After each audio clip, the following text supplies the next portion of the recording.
Now, European nations have urged President Donald Trump to deploy fighter jets to Romania as part of broader security deal, which is aimed at ending the war in Ukraine.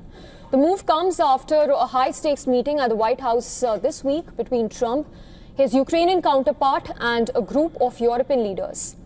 While Trump has ruled out sending American troops to Ukraine, he has even signaled willingness to provide air support to the country.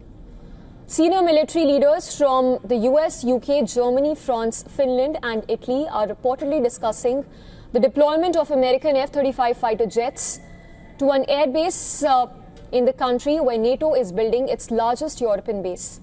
In addition to fighter jets, European allies are now seeking US guarantees for continued access to American satellites for GPS and intel gathering over Ukraine. They are also requesting advanced air defense systems like Patriot and NASAMS missiles. The UK's RAF has been conducting reconnaissance missions with Rivet joint aircraft since the early days of the war, but the Boeing-made aircraft require American approval to fly. In fact, Russian Foreign Minister Sergei Lavrov called the NATO talks a road to nowhere and demanded that Russia and China have a say in any future deployments. He revived the 2022 Istanbul peace proposal, which would give the 5 permanent members of the United Nations Security Council, including Russia, the right to veto foreign military support to Ukraine, a deal Western nations have repeatedly rejected. Meanwhile, in Poland, authorities said that a Russian military drone flew into the country overnight and exploded in a cornfield near a village roughly 100 kilometers from Warsaw.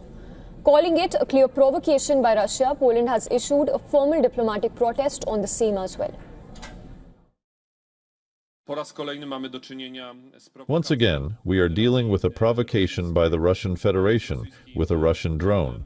We are dealing with it in a crucial moment when discussions about peace in Ukraine are underway. We are dealing with this at a time when there is hope that this war declared by Russia, a war against the Ukrainian state, but also a war threatening the security of NATO countries, may have a chance of ending. Russia is provoking this once again.